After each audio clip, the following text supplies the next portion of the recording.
জানিয়ে দেব এই মুহূর্তে হাতে পাওয়া সর্বশেষ গুরুত্বপূর্ণ আপডেট বাংলা সংবাদ। শুরুতেই থাকছে তারেক রহমান বাংলাদেশের প্রধানমন্ত্রী হবেন। বিএনপির ভারপ্রাপ্ত চেয়ারম্যান তারেক রহমান বাংলাদেশের প্রধানমন্ত্রী হবেন বলে মন্তব্য করেছেন দলীয় চেয়ারপারসনের উপদেষ্টা জয়নুল আবেদিন ফারুক। আজ বৃহস্পতিবার জাতীয় প্রেস ক্লাবে বাংলাদেশ নবীন দলের কেন্দ্রীয় নির্বাহী কমিটির উদ্যোগে আয়োজিত সংগঠনের ১২তম প্রতিষ্ঠা বার্ষিকী উপলক্ষে আলোচনা সভায় এ মন্তব্য করেন তিনি।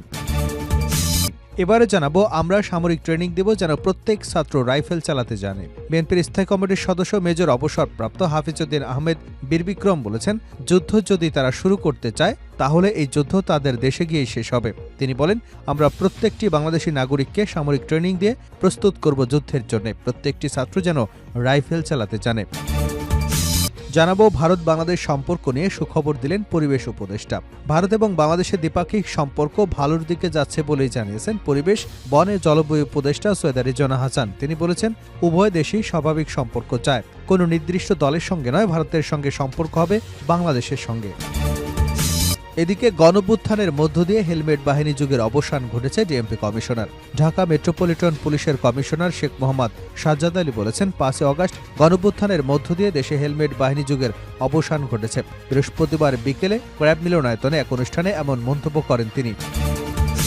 জানিয়ে দেব বড়দিন ও 31st নাইট ঘিরে যেসব নিষেধাজ্ঞা পুলিশের। খ্রিস্টান ধর্মাবলম্বীদের সর্ববৃহৎ ধর্মীয় অনুষ্ঠান বড়দিন এবং 31st নাইট উদযাপন সামনে রেখে ঢাকা নিরাপত্তা, আইনশৃঙ্খলা এবং ট্রাফিক ব্যবস্থাপনা সংক্রান্ত সমন্বয় সভা করেছে ঢাকা মহানগর পুলিশ। বৃহস্পতিবার ডিএমপির হেডকোয়ার্টার্সে সম্মেলন কক্ষে এ সমন্বয় সভা অনুষ্ঠিত হয়। সভায় সভাপতিত্ব করেন ডিএমপির কমিশনার শেখ মোহাম্মদ সাজ্জাদ আলী। এবং সর্বশেষ জানাবো আন্তর্জাতিক সংবাদ। গাজায় নিঃশর্ত যুদ্ধবিরতির প্রস্তাব পাশ করল জাতিসংঘ।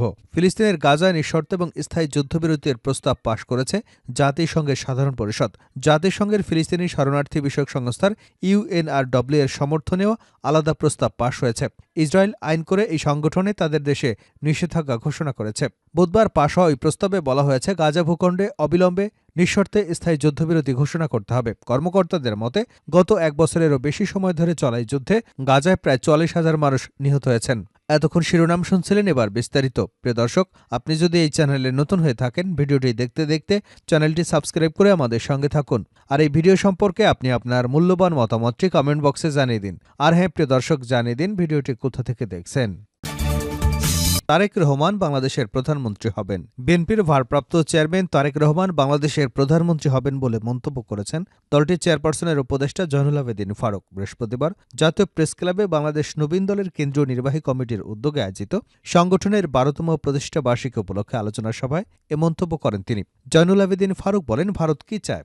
এখন তো শেখ হাসিনা নেই। শেখ হাসিনার কিছু প্রেতাত্মা থাকলেও তার দল তো এখন শাসন করছে না, তাহলে ভয় কিসের? সোমবার যুবদল, ছাত্রদল এবং স্বেচ্ছাসেবক দল ঢাকা থেকে আগরতলা অভিমুখে লং মার্চ করেছে। সেই আগরতলায় সহকারী হাইকমিশনারে হামলা করা হয়েছে, জাতীয় পতাকা ছিঁড়ে ফেলেছে। শেখ হাসিনার উপর ভর করে এদেশে রাজত্ব কায়েম করেছেন, বাংলাদেশে একদলীয় শাসন কায়েম করেছেন, সংবিধানকে তছনছ করে দিয়েছেন, বিচারপতির এজলাসে লাথি মেরেছেন, আয়নাঘর তৈরি করেছেন। তিনি বলেন, সেদিন এখন আর আপনাদের নেই। ষড়যন্ত্র আপনারা যতই করেন, এই ষড়যন্ত্রে কোনো লাভ হবে না। তারেক রহমান বাংলাদেশে আসবেন, এক মাথা এক ভোটে বাংলাদেশের প্রধানমন্ত্রী হবেন। ভারতের উদ্দেশ্যে বিএনপি চেয়ারপারসনের এই উপদেষ্টা বলেন, আপনি শেখ হাসিনাকে আশ্রয় দিয়েছেন এবং ষড়যন্ত্রে সাহায্যও করেছেন। বাংলাদেশের মানুষ গরিব হতে পারে, আপনার কারণে অর্থনীতি দুর্বল হতে পারে, কিন্তু একবার আসেন, আমাদের লাগবে না। আগরতলার কাছে ব্রাহ্মণবাড়িয়ার লোকজনই যথেষ্ট আপনাকে প্রতিহত করতে।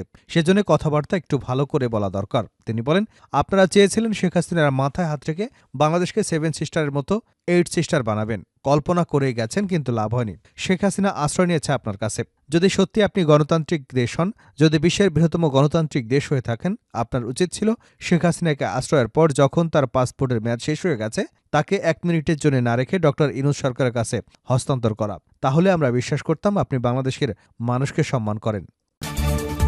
আমরা সামরিক ট্রেনিং দেব যাতে প্রত্যেক ছাত্র রাইফেল চালাতে জানে। বিএনপির স্থায়ী কমিটির সদস্য মেজর অবসরপ্রাপ্ত হাফিজউদ্দিন আহমেদ বীরবিক্রম বলেছেন, যুদ্ধ যদি তারা শুরু করে তাহলে এই যুদ্ধ তাদের দেশে গিয়ে শেষ হবে। তিনি বলেন, আমাদের প্রত্যেকটি বাংলাদেশি নাগরিককে সামরিক ট্রেনিং দিয়ে প্রস্তুত করব যুদ্ধের জন্য।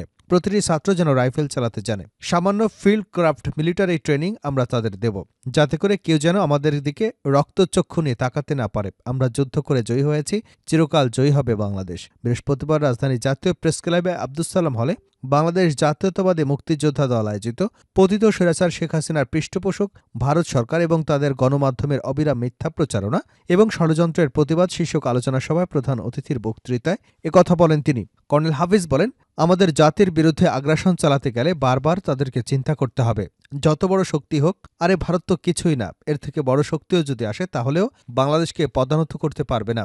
জুলাই আগস্ট বিপ্লবের ফলে নতুন এক বাংলাদেশ আমরা পেয়েছি।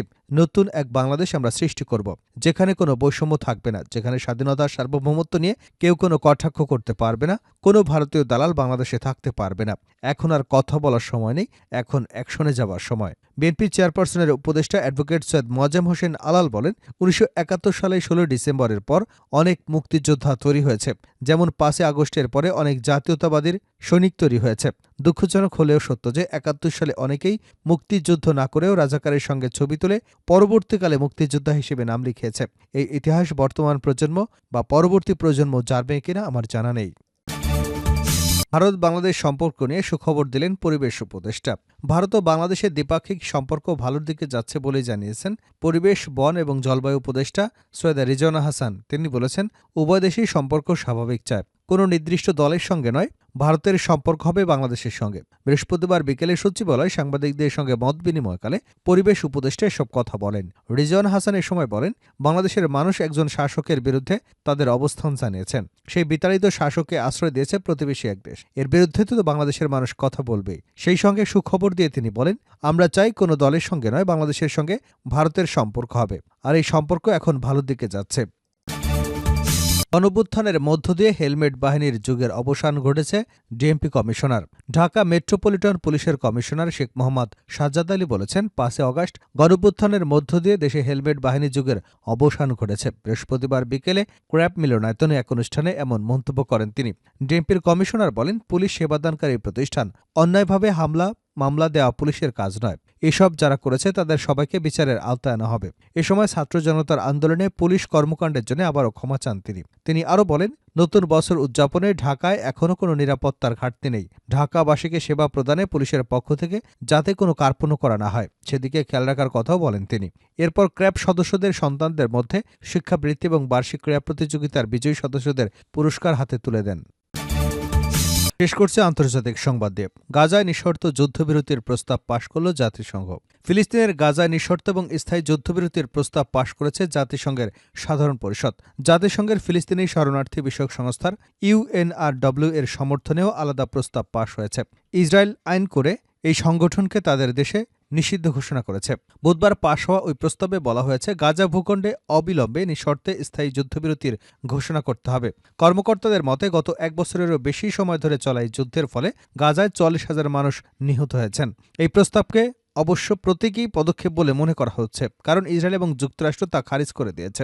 আর ইসরায়েলের উপর এই প্রস্তাব মানার কোনো আইনি বাধ্যবাধকতাও নেই। তবে রাজনৈতিক দিক থেকে দেখতে গেলে একটা চাপ আছে, কারণ এতগুলো দেশ যখন একটা প্রস্তাবে সমর্থন দেয় তখন তাকে পুরো বিশ্বের মত প্রকাশ বলে বিবেচনা করা হয়। এদিকে যুক্তরাষ্ট্রের বক্তব্য ছিল, গাজায় ইসরায়েলি জিম্মিদের মুক্ত করবার শর্তে যুদ্ধবিরতি হতে পারে, না হলে হামাস ওই বন্দীদের মুক্তি দেবে না। যুক্তরাষ্ট্রের ডেপুটি অ্যাম্বাসেডর রবার্ট উড বলেছেন, এই প্রস্তাবের ভাষা ভুল এবং লজ্জাজনক।